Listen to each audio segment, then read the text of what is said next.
Christopher just mentioned it. It could be the most important qualifying session of the year. ISM Raceway here in Avondale, Arizona. A beautiful setting. And who will win the pole?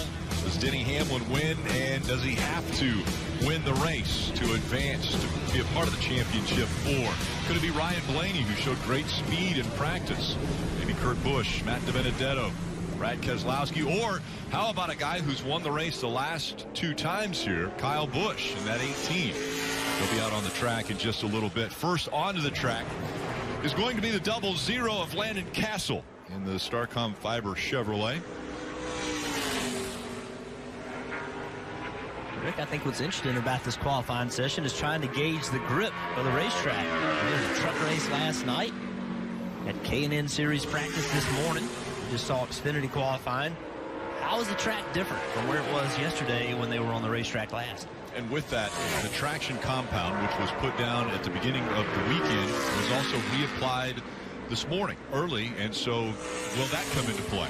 I don't think so. I don't think anybody's going to be up that high in this qualifying session. I think that stands a better chance of seeing people running in it, you know, about a quarter of the way through the race. But I don't think in qualifying anybody will be there.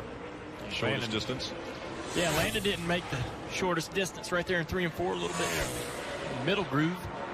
This track's challenging, Jeff. It's been reconfigured, but the corners are pretty similar to what me and you have been used to all our careers, and that entrance to turn 3 is tough. If you don't get to the bottom, right to that line, that's not going to be a great lap. Again, missing the bottom just a little bit there. Don't you think they need to be right there on that line? I think so. Rolling in the center there? Yeah, I think so. I will say that these cars make so much downforce, though, you know, that maybe you don't have to be as precise. We'll see. What I find interesting is, will anybody use the shortcut in the dogleg? Right. Will they, try to run across the flat? Saw it predominantly in the Truck Series in their qualifying session. Will anybody try it here? These cars are so low to the ground. You know, they're going to bottom out big time going through there, and it's dirty. How loose we just saw J.J. Yeley get in this qualifying session, trying to get everything he can. So 27:17 was the number that Landon Cassill posted. It looks like Yaley's going to be faster than that at 26:95. Funny thing, yesterday in the 2 practices, we have all the lap times sort of together, and the 8 cars that are racing for the championship, they were the fastest cars in either the first or the second practice of the fastest laps that anybody ran. The 8 contenders were all toward the top. The only guy that was right there mixed in them with them was Matt DiBenedetto. Surprisingly, he had the 5th fastest lap yesterday in all his practices, 1 and 2. So Yeley goes 26:95 for his fast lap. Ryan Newman going out now. Chase Elliott ran at 25:96. That was the best lap in either practice yesterday. The pole here in March at 25:48.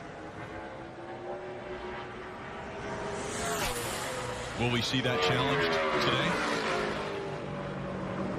Is it possible that that number gets challenged today? For the spring number? I haven't figured the racetrack speed out just yet. Let's see what Ryan Newman does here. 26:43 for Newman. That's the fastest lap that's concerned. Saw him just before this qualifying session. He was on NASCAR America. So he ran an 80, ran a 26:80 in practice, but we don't know that they made a qualifying run. So it's hard to gauge the track speed even yet. Until somebody that we know made a Q run, we're not really going to understand what the grip level is. So they're 0.6 of a second faster than what he ran in practice. Yeah, this is a unique time of day to be practicing requalifying around lunch. The big story this morning was the fine that was handed down to Bubba Wallace. Going back to last week's race where he spun, so much was mentioned about it being intentional. It has come out now that he received a 50-point penalty and a $50,000 fine. And it was Bubba Wallace talking about how that happened, as well as Scott Miller, that also mentioned what took place and why it happened. Here's their sound.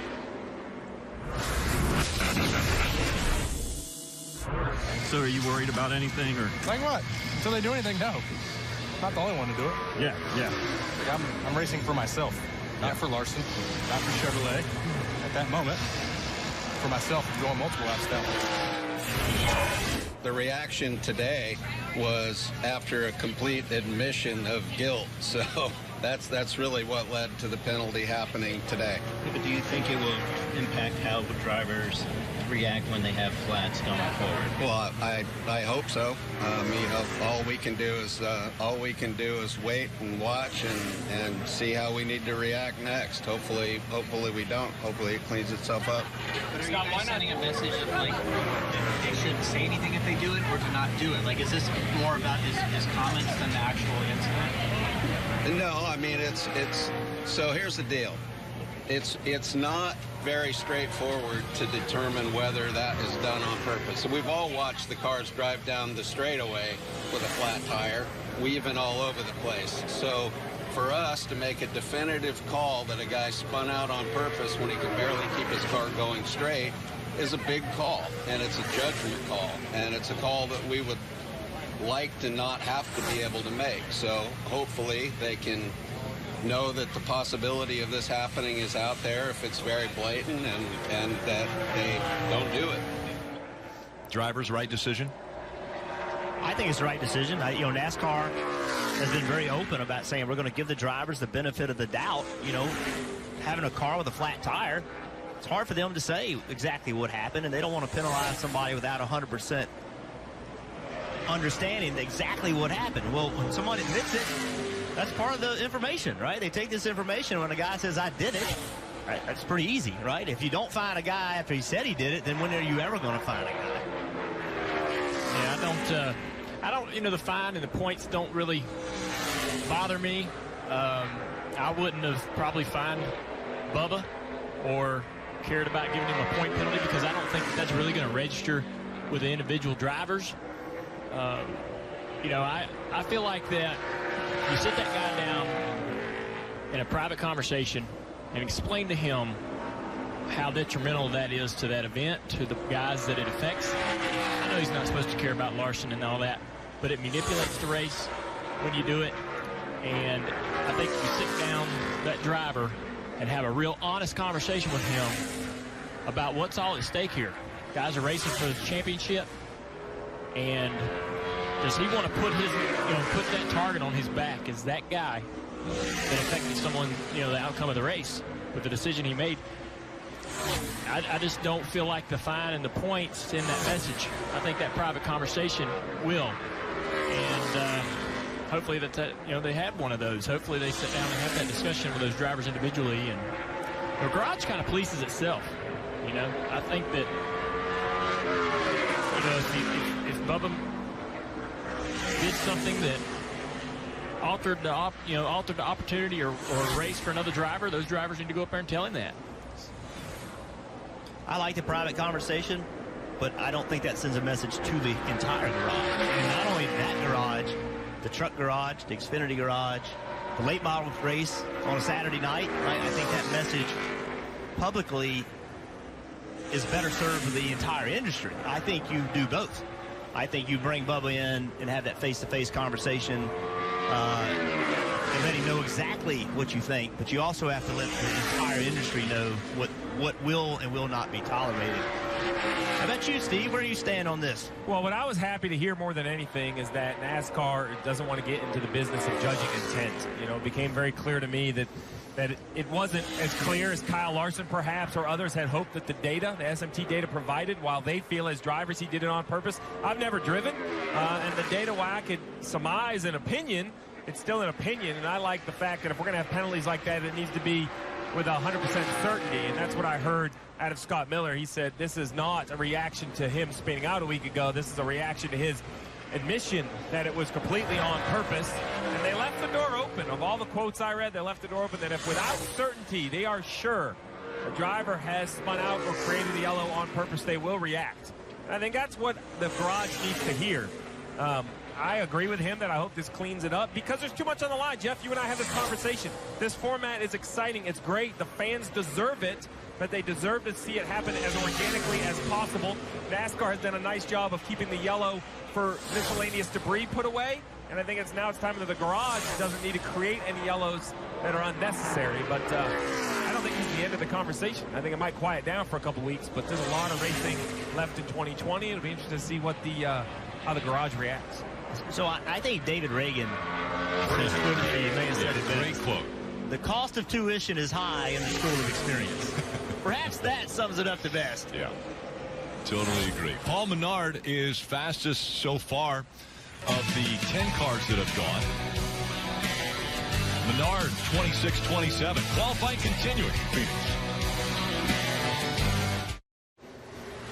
Right now it's Paul Menard who is fastest at Phoenix and ISM Raceway. And Paul Menard, of course, retiring at season's end. 2 races to go for a very storied career and a famous name in the sport. Menard's has been a part of racing for decades now. And Paul Menard, the big win at Indianapolis Motor Speedway a couple years ago, making the family very proud. As we see Joey Gase on the racetrack now as qualifying continuing. Marty. Hey, Rick, one more day of relaxation for Martin Truex Jr., and then it's down to business next week trying to win a championship. Do you get that sense of the impending pressure coming next week and being in Miami? Yeah, for sure. I mean, but we've dealt with it before, so I think we got a good game plan, and you know, guys have already been working pretty hard on things. So looking forward to it. Hopefully we'll have a good day here today and tomorrow, and keep the momentum going, have some fun. Be awesome to get our first win, you know, here at Phoenix. Obviously next year is going to be an important racetrack, so hopefully we can gain a little bit of confidence here for next year. To that point, with you guys not having a race for anything tomorrow, how much of practice really was trying to learn more for next year? I mean, I think some of it was maybe that, but more so just playing off what we learned here in the spring and try to, you know, kind of get that a little bit better going in that direction. So I felt pretty good about our car after practice. Made some changes last night. Hopefully get it a little bit better. And we'll go out there and fight and see what we have. And, of course, they're locked in. Their teammates are not. And it was funny, Rick, I was talking to the crew yesterday. They said, man, you can tell the difference between our team and those two trying to fight their way into Miami. Completely different atmospheres in the shop this week. Yeah, all smiles for Martin Truex Jr. and his crew. We know that part of their crew has already headed back or heading back to the East Coast to continue working on the car. They already know they're a part of the championship for it, so that's their focus. So one more race where Martin Truex Jr. can actually enjoy himself here, and then the focus will be on winning a second championship as Ryan Preece finishes up his qualifying run.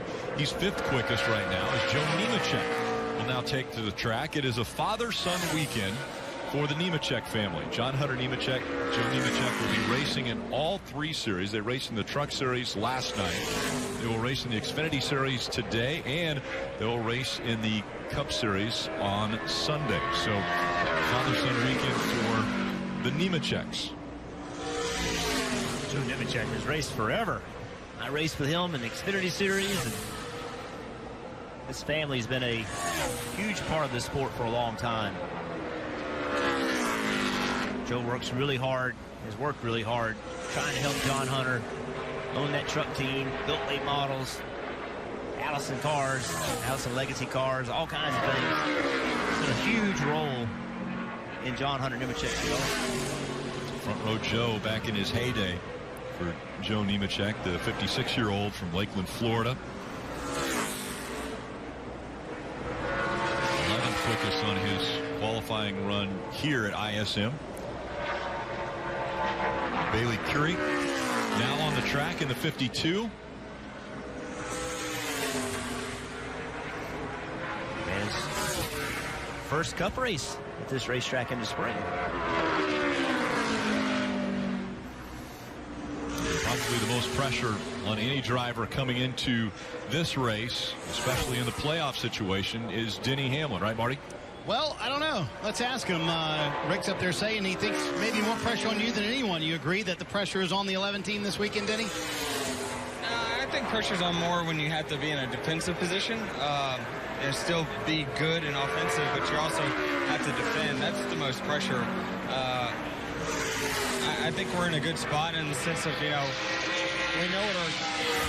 we think we know what we need to do, and so far there hasn't been any indication that we don't have a car that's capable of it. So we'll see how it all plays out. I mean, these conditions, obviously, that we're going to be racing in and qualifying is going to be a lot different than what we practiced in happy hour. So we're going to just play it all out and see how this field goes. Your buddy Larson was up with Krista, Kyle, and Nate a moment ago and said this is the most important qualifying session of the year. You agree? Right now, it's right here in front of us, so definitely it's the most important because right now. That's a great point. His point was more about how it's track position sensitive and you got to qualify up front. But yeah, Denny agrees. Maybe the most important qualifying session of the year coming up in moments. Denny spent last night at a concert. So you kick back, you relax as much as you can when you're not working. So I had a picture with a rapper, Shay Lee. Hey, he said he saw no indication that they didn't have a car capable of doing what he needs to make happen, and I agree. You look at lap times, you watch a car go around a racetrack, they are very fast. Johnson not going to be happy with that lap. They have struggled this weekend, not had good speed. He's fourth quickest in this qualifying session. 4 wins at this racetrack. Now Reed Sorensen on the track, and Reed a best finish here of 12th, but that was 10 years ago. Didn't run in the spring race. Coming here in the fall now, and with that lap, he is 15th of the 15 that have qualified.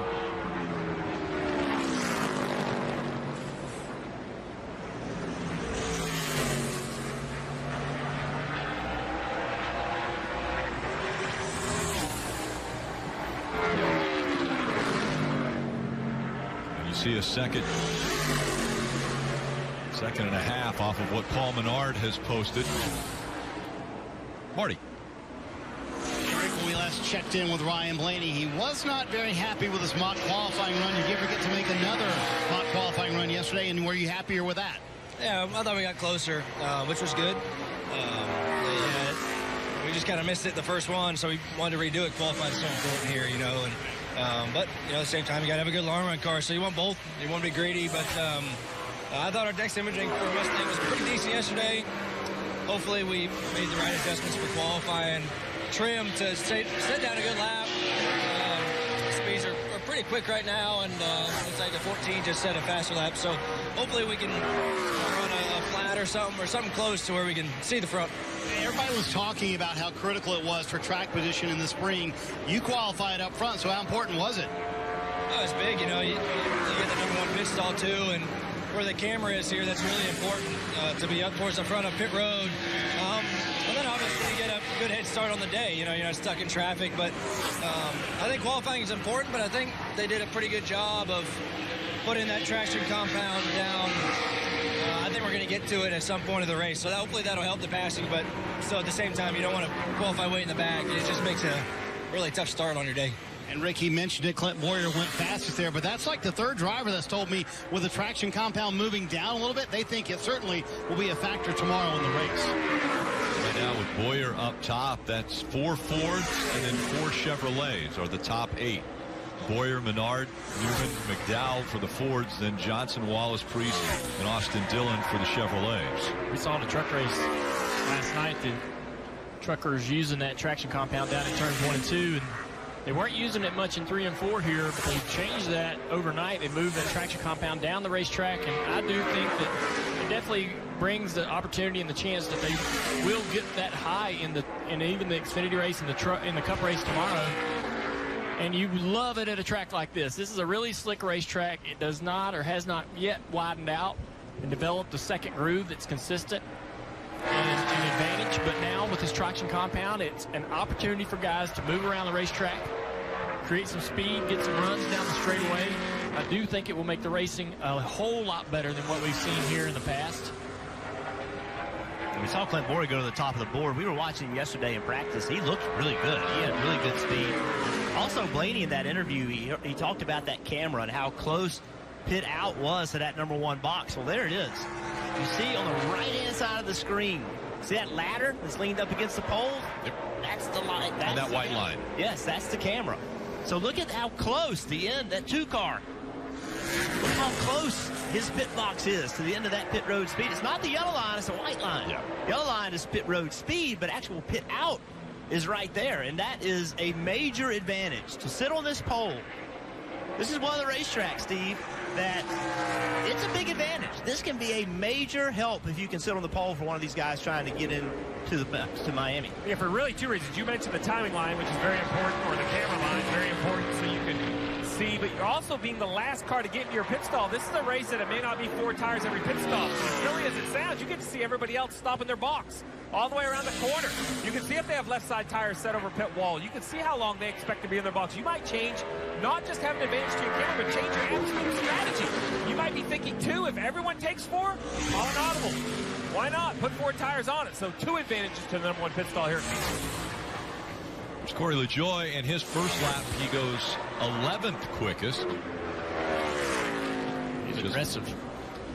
Yanking that car down into turn 1. You can see it not very comfortable through the middle of 1 and 2. Chasing the back of the car off the racetrack down the back straightaway. Corey is not one to shy away from it, though, is he? He's driving hard. Yeah, very, very aggressive with that steering wheel. Look at pushing that back in. Sliding all the way to the start-finish line. LaJoie will stay in 11th now of the 19 that have been out on the racetrack. It's Boyer that everyone is chasing, a 26-17 here at ISM. Sunday night, it's Smash Mouth football down in Arlington. Kirk Cousins take on Dak Prescott, Vikings, Cowboys. Football Night in America kicks it off at 7 Eastern. And then the kickoff at 8:20 p.m. Sunday night only on NBC as Monster Energy Cup Series qualifying from ISM Raceway continues. And Suarez coming up on his second lap.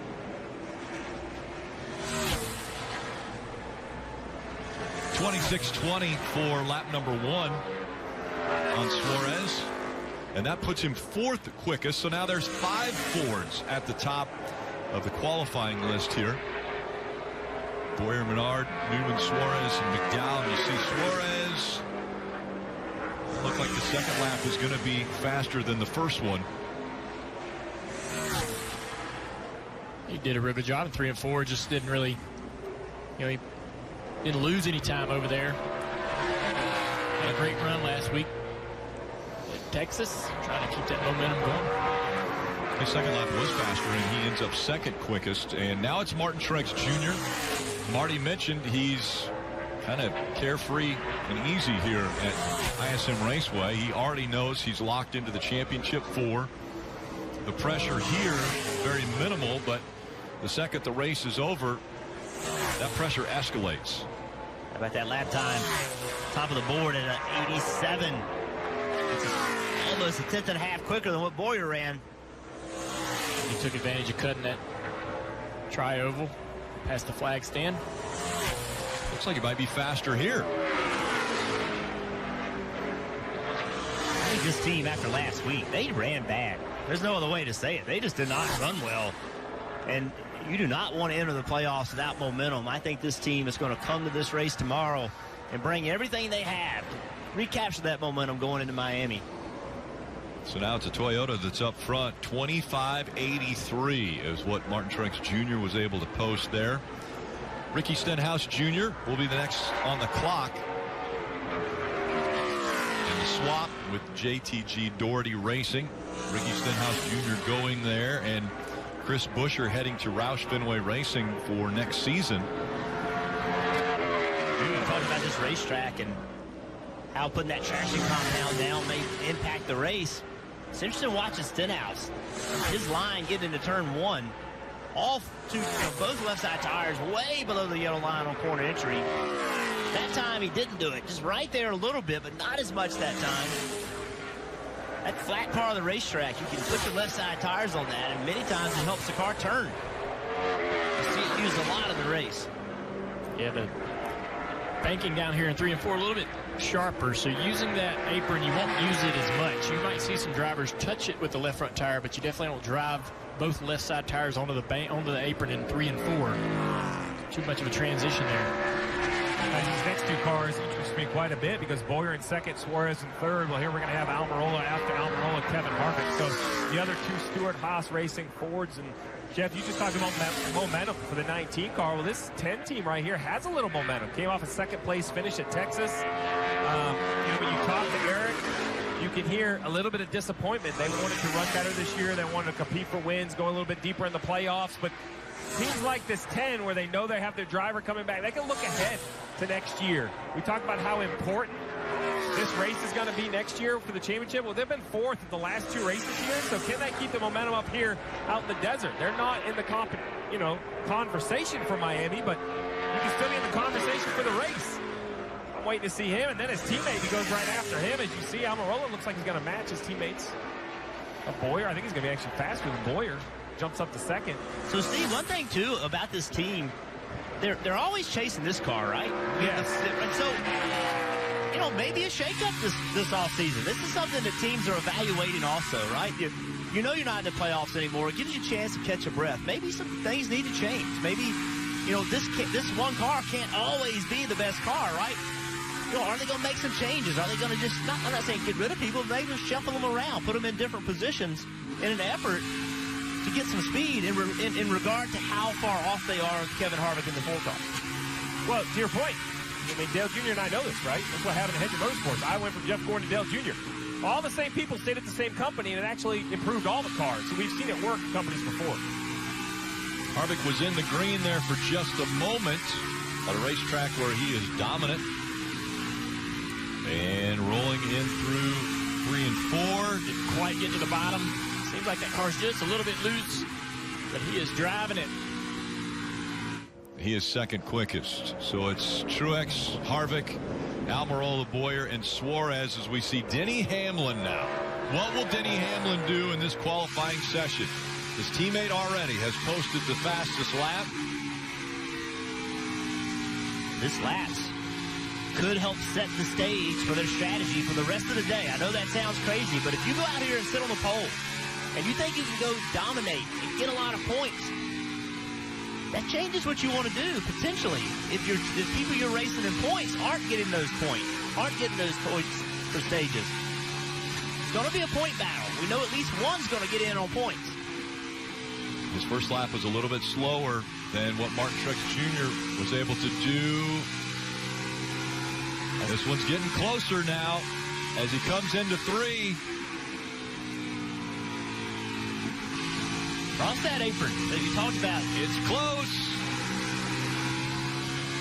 Denny Hamlin, fastest, 25.82 for Hamlin. He actually crossed that apron, Junior, that we were talking about earlier, and won it in 3 and 4. 5.82. Good job. Second 45. Yeah, the camera on that front end, down on the left front. Got that left front tire just right against that apron in 1 and 2, or in 3 and 4. But actually, he entered turn 1. Traditionally, I don't think down on the apron and crossed it on exit. Gained a ton of time driving up off the corner and down the back straightaway. Had a really solid turn 3 and 4. It's a great lap. Yeah, much higher entry into 1. Much higher entry into 1. Now let's hear from a guy who has to race his way into the championship for standing by with Marty. Well, and he certainly knows their scenario. They have to be in victory lane in order to advance to Miami with a shot to win the championship. That's Chase Elliott. So being in that position, Chase, does it maybe in some way take some pressure off knowing that it's a win or nothing? Yeah, definitely. It's simple. It's what we have to do to move on. So we'll, our Napa Auto Carrier Camaro I thought was decent at times yesterday. We did practice at night too, so I expect things will be pretty different right now here in a minute, and then certainly tomorrow, with the temperature being up like it is during the daytime. So we'll give it our best effort, and like I said, our goal is real simple, and we'll try to achieve that tomorrow. Win or nothing for Chase Elliott this weekend. Ryan Blaney on the track, Rick. Yeah, pretty impressive. At least through 1 and 2, lost a little bit of speed coming off 2 and down the backstretch.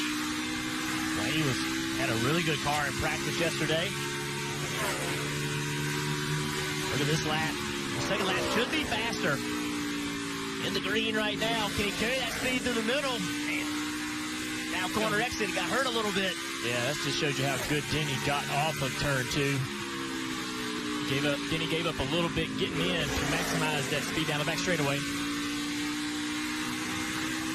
Did not have a good 3 and 4. Wasn't bad, but it just wasn't good enough for the pole. Fourth for Blaney. Right now it's 4 playoff contenders. Hamlin, Truex Jr., Harvick, and Blaney the top 4. So you guys have been pretty quiet up there with any sort of predictions. I was waiting to hear what you guys had for your picks for the pole winner. I just ran. I went with Chase Elliott. All right, I'm looking Kyle Busch, which I'm feeling pretty good about with Joe Gibbs Racing first and second. I got Kyle Busch as my pole winner. And on that note, Six wait until it's over to give us his pick. No, I'm not going to wait. I think I'll tell you. Actually, I got Dean. I have Kevin Harvick, so I'm not going to get it. Marty. I must change it. Let's chat with Joey Logano. I'm not going to tell you who I have for my pole position. He's been watching our show the entire time. Have you learned anything about what's happening in qualifying? I just like to see what everyone's up to and what the track looks like. And yeah, I mean, you always learn a little bit. Every time you watch something, you pick up something every now and again. So I think we got a pretty fast show, Pennsylvania Mustang. I think the thing's got some speed. It did in practice, at least yesterday, and we didn't change a whole bunch to it. So hopefully that transfer's over and we got something in the race. There you go. Right now, Matt DiBenedetto on the track. Joey will be the last car to go out, and I'm wondering, will that be a bit of an advantage, you think, guys? I don't know. I don't think it's going to make a lot of difference. I think, if anything, going out late may hurt you a little bit. It's only getting warmer. And these sessions are going so quickly compared to years ago when the session would take much longer and there was a bit of a change in the track. You would bet for the better or worse throughout the process. Benedetto really quick in practice, a great average speed in race trim. Interesting to see if he can back that up for qualifying here. Got a decent lap going here. Just a tenth of a second off. Comes into 3. Missed the corner just a little bit there. Cost him a tenth at least. He's trying a little too hard on corner entry. Carried too much speed. Never got to the bottom. 9th quickest for DiBenedetto. Still everyone chasing after Denny Hamlin. He's fastest in the desert. You can be a part of history. There's only one place where you can witness the crowning of 3 NASCAR champions in one weekend. Experience that memory-filled weekend of racing action, the excitement in Miami. Visit NASCAR.com/tickets. Purchase your tickets today. Coming up today on NBC, it's Countdown to Green at 3 Eastern, 3:30. Racing, the playoffs, and elimination race from ISM Raceway. And there you see Steve's back on the Mobile One Peacock Bitbox. Will be a part of today's show. Sunning myself out here in the beautiful desert, Rick. Thankfully. Beautiful day here in Phoenix. Beautiful day. Is that vitamin D that you're working on? Vitamin D. And this is a good turning number 2 car for Brad Keselowski. Turned through the middle pretty good. Lost a little bit of time on exit. You can do at this end of the racetrack. Wow. Right there. He caught it. He was loose early. When he left the wall, that thing started coming around. And that'll ruin the next lap. So that was his second lap anyway. But 25.98 was his first lap, 7th quickest. How about Kyle Busch? What can he do in this qualifying run? Don't be jinxing my guy here, Rick. Kelly Stavis and I are in a very close battle for champion and fantasy points. Kyle Busch will win the pole for certain then. I'm going to say that. All right. That's what I like to hear. Did I just jinx you? No, look at him. He's trending good on lap 1 right here. Lap 1. Yeah, this is very impressive. Back to the gas. Come on. Wow. He is going to get it. On lap 1, Kyle Busch fastest. 25.79. There's still almost 10 drivers. Well, now it's 7 drivers still to go. I thought it was telling you that last week. Kevin Harvick said, hey, listen, everybody says I'm the guy at Phoenix, but I haven't been lately. It's Joe Gibbs, especially this guy. Kyle Busch won the last 2 races here. Well, right now, Joe Gibbs Racing 1, 2, 3 in qualifying. Oh, wow. He's faster on his second lap. 25.69 for Kyle Busch. Won last fall. He won earlier this spring. Can he make it a three-peat? Rick, we've talked so much about Hamlin and his position being 20 points below. You know, Kyle Busch is only 22 points above. And Jeff, these stages are short. Starting up front, scoring points in the first and the second stage could almost ensure enough of a cushion that if you have a bad final stage, you still make it to Miami. You say that one driver will guarantee it on points. Kyle Busch is doing a great job of getting a little bit of a head start into the race. And we talk about pressure and how the pressure switches. Who did Kyle Busch say he was racing? He said, "This could Joey be Logano." Exactly, Joey Logano. Become a battle between he and Joey Logano. So right now, Joey Logano, he's the last car out. He just saw the guy he's going to have to beat in points. He just saw him go out and lay that lap time down. Pressure immediately has switched, and now it's on the shoulders of Joey. Daniel Hemrick, 0.6 of a second off. Yeah. And 20th for Daniel Hemrick. But you think back, okay, if you're going to win a championship, when do you want to be your best? Well, at the end of the year. I like what Steve's saying with Kyle Busch versus Hamlin, 22 points there, but Hamlin's only been able to outpoint him 22 points once this year. You know, so the odds are really not in Denny's favor to outrun Kyle. Obviously, Kyle very successful at this track too. But Logano, he's outpointed Logano by 20 points only 5 times this year. So it's a guy, he's just got a tough job. Yes. He's got a really, really tough job. Qualifying well is going to help. Now we'll see where this 22 car nets out.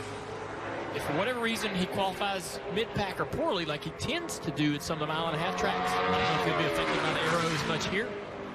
His teammates are pretty quick. In top 10 right now. He's just not been good here lately. More than the last 4 or 5 races. If for any reason he would qualify poorly, that gives Hamlin the opportunity to chop into that point deficit in that first round, or that first stage, rather, to get those points. Back to, we just saw the 20 car Griff Jones going around.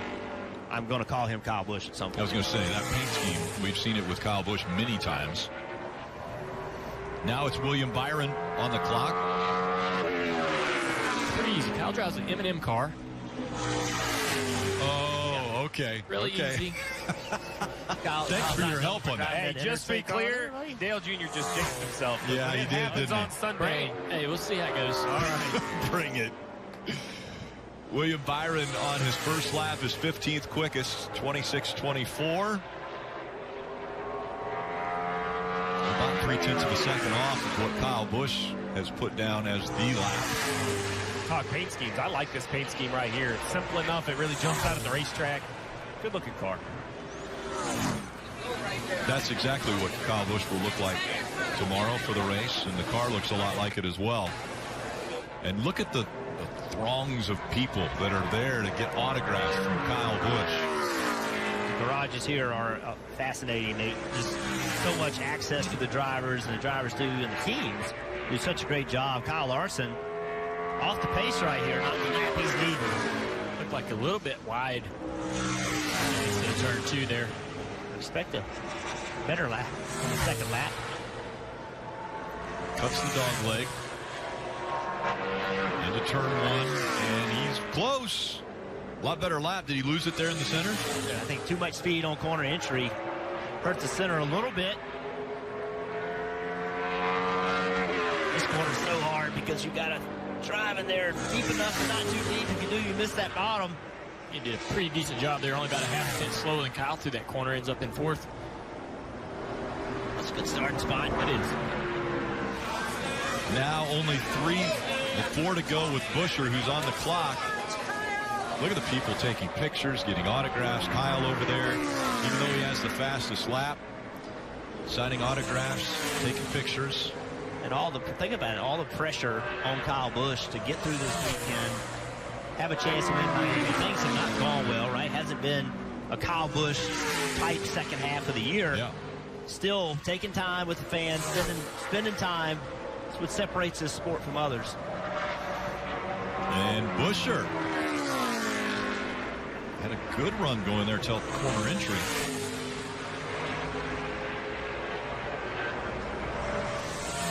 His first lap was 16th quickest. It's just Chase Elliott, Joey Logano, Alex Bowman. Those are the only 3 remaining. Yeah, Alex is on the track right now. Coming to the green flag here shortly. Pretty interesting. We've had 6 playoff drivers go. 5 of them are in the top 5. Blaney with just a terrible lap at 8th. But you know, he's the slowest of all of them. That's how competitive it is. The last 2 will be Chase Elliott, Joey Logano. They'll be the last 2 on the track as Bowman about 0.3 of a second off here. Not a good qualifying day for Hunter Sports. Yeah, and it's going to be interesting to see what Chase runs. He's up next, pulling off pit road right now. Chase was the fastest in all the cars that practiced yesterday. He ran that lap of 29.96 in a qualifying trim. So good lap, and I think 25.96. 25.96. I'm sorry. It was a great lap, better than anybody else by far. Let's see what he can do here in this session if he truly has that speed. Is it uncomfortable for people to just take pictures of you, or would you rather somebody be in the picture with you? It's a little uncomfortable. Yeah, anytime anybody asks you to take a picture, you're on your own? Of you. Yeah. I just noticed Kyle was just standing there smiling for a second, and you're like, oh, you're taking a picture of him. The most difficult thing right here for Chase Elliott is not to try too hard, right? He knows what he has to do. He knows he has to win this race. But trying too hard, that's so hard. You don't try hard enough, you go slow. If you try too hard, you don't go. I mean, it's such a difficult thing qualifying. Man, he did not get off turn 4 good. Already a 10th down into turn 1. 14th on his first lap.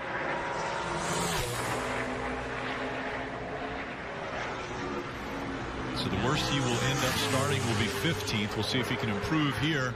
He had a better lap. Had a really good overall lap. Just getting to the green, it seemed like it was quite slow into turn 1. Up into the top 5. 5th for Chase Elliott, and the final playoff driver and the final driver qualifying now at ISM Raceway. I think Chase is definitely going to want that one back. He feels like he probably do a little bit better. 7 playoff drivers have qualified. The furthest back of any of them, 9th with Ryan Blaney. This is not a bad first lap for Joey Logano. If he can nail this corner, that sounds good. Still leading off the speed right there. 5th on his first lap. There may be some more time to go get right here for Joey. We've seen most people faster on the second lap. All 8 playoff drivers will start in the top 10. Yes, that is better. 1 and 2. Where's Logano going to end up? All right, so back to the gas. So quick. And does it pay off? Second quickest for Joey Logano. Kyle Busch said, I just have to run in front of Joey Logano. Well, to start the race, he's going to have to run right next to him. How about that? Look at that leaderboard. Top 7 are all playoff guys. Blaney in 10th. That's why they are where they are. They're the best right now. And I mentioned just a little while ago that you really want to be your best when the championship is on the line. These last 2 races, Kyle Busch, it's been a year since he's won a pole, and now the second to last race of the season, he wins the pole here at ISM Raceway. And Marty's standing by. Yeah, Rick signing autographs for the race fans, and I guess you picked a good day to have a good day. First pole of the year. Took a while, but this is an important one, isn't it, Kyle? Yes and no. I mean, they're all important, right? Having a good piece, and I think this is actually the first race of the year we made a mock run in practice, so maybe there's something to that.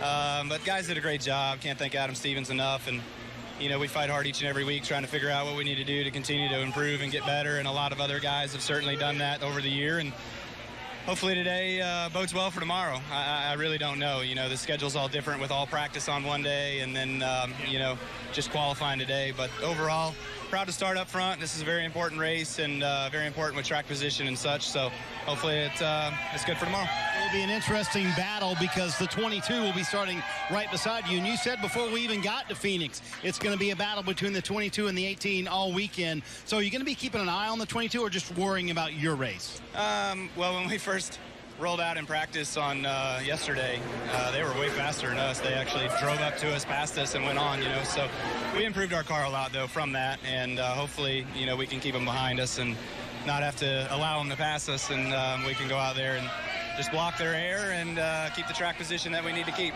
Rick, we've been watching. I think it's so cool how Kyle came out. He hasn't even talked to Adam Stevens yet. He came out, signed autographs for the fans that entire time, and you hear them chanting for Kyle. He's on the pole for Phoenix tomorrow. What a run for Kyle Busch to get the pole. Now can he make it a 3-peat? He's won the last 2 races at ISM Raceway, and now he has won the pole.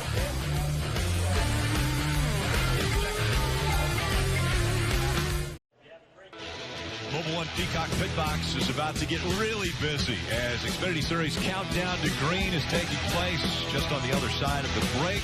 It's on NBC, so make sure to tune over to NBC right after the qualifying session is over. Xfinity Series playoffs from ISM Raceway. It is the last race of the playoffs, getting ready for the championship for next week.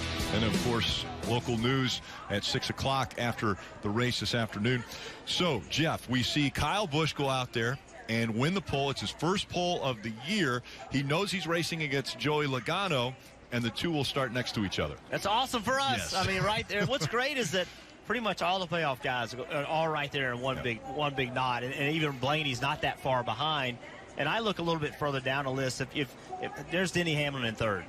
We all know Denny Hamlin most likely needs to win this race. And all the competitors down there, based on lap times, they know he can't. Right. They know Denny Hamlin had a good enough car. So that immediately puts pressure on that Joey Logano, Kyle Busch fight. Because if he wins, now you got this great point battle. And he's right there in third. So the three cars that potentially matter the most for tomorrow, they're all right there in the top three. That's just amazing that happened today. And then you throw in Kevin Harvick, who has had great success at this racetrack over the last decade. You have so many other drivers that are still trying to have a great end to their season. They're all right in the mix of this that also want to win this race. Kyle Larson, Chase Elliott, they're right there. They're in winning position. I mean, as soon as the green flag drops, the race is on. This point system is crazy that we have this three-race battle. All these guys qualified right there together. I want to go racing right now. I want to see this race happen right now. It's just crazy they all qualified that close together. All right, I see that you're excited as we see Joey Logano signing autographs as well.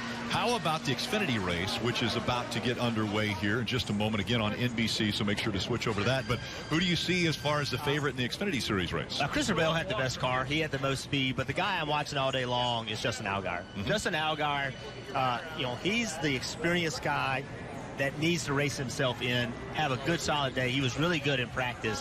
He's sick and tired of hearing about all these young guys, the next champions. He wants to be the champion this year. Really got my eye on what he can make happen. It'll be a fight to find out who can be a part of the championship four. It's an elimination race. It is coming up next on NBC. Make sure to switch over. 3 o'clock is Countdown to Green. 3:30, the race, playoffs. It's an elimination race from right here at ISM Raceway. Join us on NBC right now.